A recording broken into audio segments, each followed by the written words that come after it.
The 14 unwholesome mental factors. These 14 unwholesome mental factors arise only in unwholesome consciousness. There's no need to look at rootless consciousness or beautiful consciousness, only unwholesome consciousness. So, these 14 kinds of unwholesome mental factors arise only among the 12 types of unwholesome consciousness. Universal unwholesome mental factors. These first 4 kinds of mental factors are called Sabba Akusala Sadharana. They are universal unwholesome mental factors. Whichever of the 12 types of unwholesome consciousness arises, these 4 mental factors always arise together with it. These 4 are common to all unwholesome consciousness. 1. Moha, delusion. The characteristic of moha is confusion with regard to the nature of an object. It clouds one's knowledge with regard to karma, its consequences, and the 4 noble truths. Moha is avidya, or ignorance. They mean the same thing here. If we don't understand whether an action is good karma or bad karma, don't understand the consequences of karma, or don't understand suffering, its cause, its cessation, and the path leading to its cessation, then it is avidya. Vidya and wisdom are the same, and avidya and moha are the same. Why do we sometimes do demeritorious things? Because of moha. We sometimes do these things because we don't understand karma, its consequences, or the 4 noble truths. That's why we do evil things. This is moha. It is a mental factor common to all types of unwholesome consciousness. 2. Ahirika, shamelessness. Hiri is shame. Ahirika is shamelessness. If you have no shame, you'll do evil things. Why we do bad things, say bad things, and think bad things? Because of ahirika. 3. Anatapa, fearlessness of wrongdoing. This means fearlessness of the consequences of wrongdoing. If we have no fear of consequences, then there's no concern about going to jail for committing a crime, right? It is because of moha, ahirika, and anatapa that we commit wrongdoing. 4. Uddhacca, restlessness. Uddhacca is restlessness or distractedness. It is an unsettled state of mind. We can compare it to the disturbed state of a heap of ashes. If you have a heap of ashes and throw a stone at it, what happens? Your restless mind is the same way, just thinking, distracted. It is scattered. This is restlessness. Amongst the 12 types of unwholesome consciousness, we have 2 that are moha mula sata, right? They are doubt consciousness, upeka sahagata visakicha sampayuta, and restlessness consciousness, upeka sahagata uddhacca sampayuta. These 2 types of consciousness are rooted in moha. Due to their root in moha only, doubt consciousness and restlessness consciousness arise.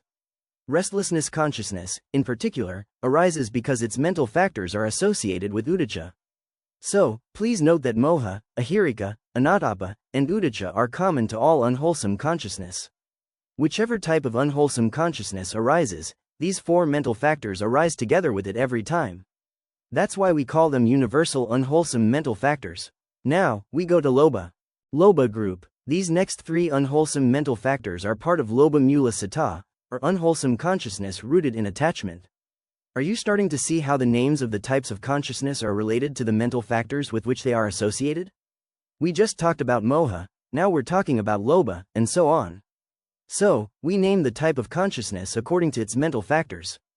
1. Lobha, greed or attachment. 2. Ditthi, wrong view. Ditthi is wrong view or misbelief.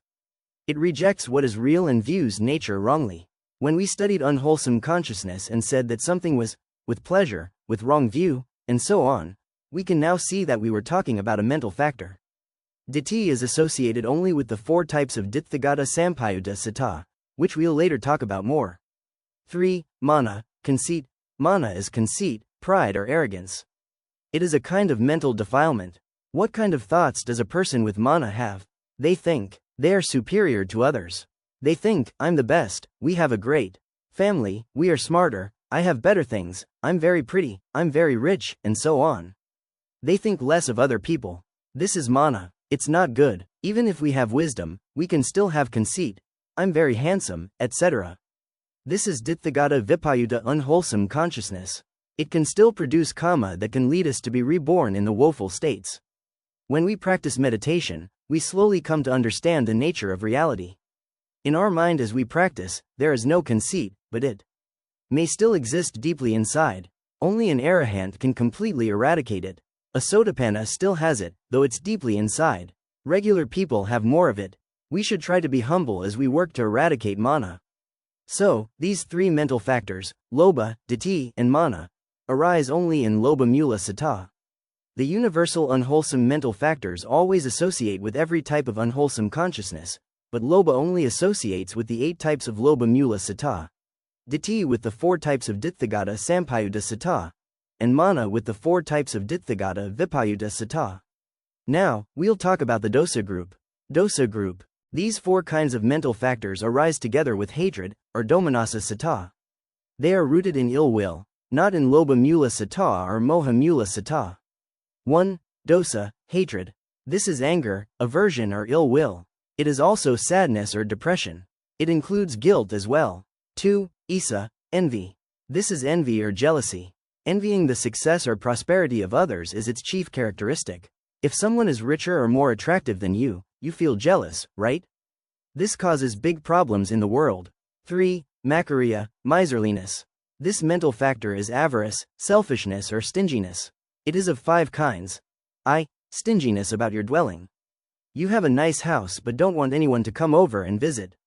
Or maybe you have a nice chair or a nice bed, and if someone sits on it you don't like it. Or if someone comes to your house, you feel unhappy. Because this mental factor is associated with dosa, you get angry. We should think about this. If we don't want anyone to visit our home, it's a kind of stinginess. E. Stinginess about family. This means you do not want anyone to get close to your family.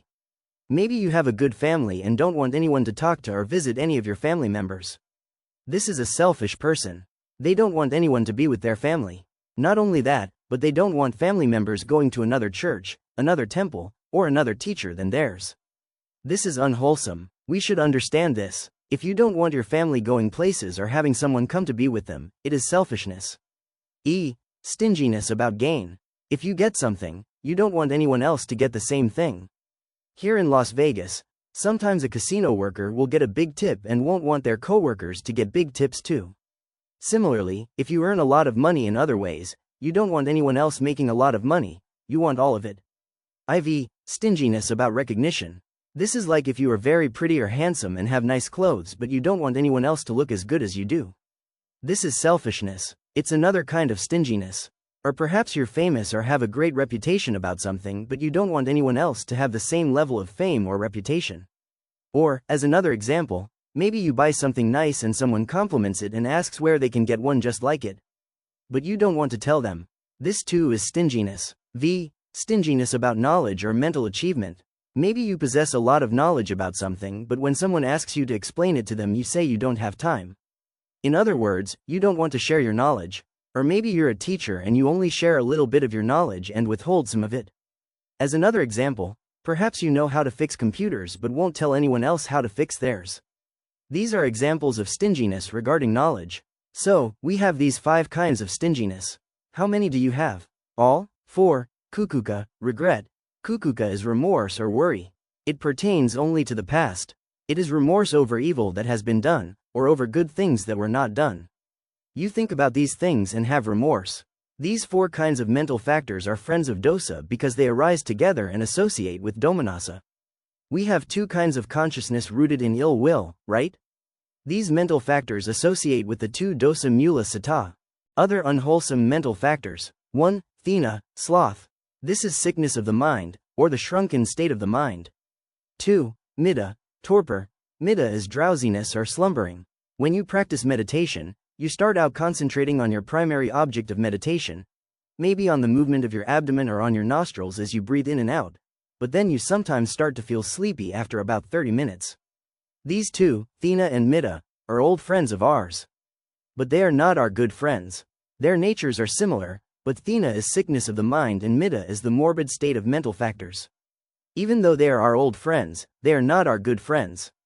They are our enemies. Particularly when we sit in meditation, these 2 mental factors tend to arise. And when we're sleepy, we don't want to do anything. So how can we get rid of these 2 mental factors? Well, we have 8 antidotes to drowsiness. We have to know these techniques.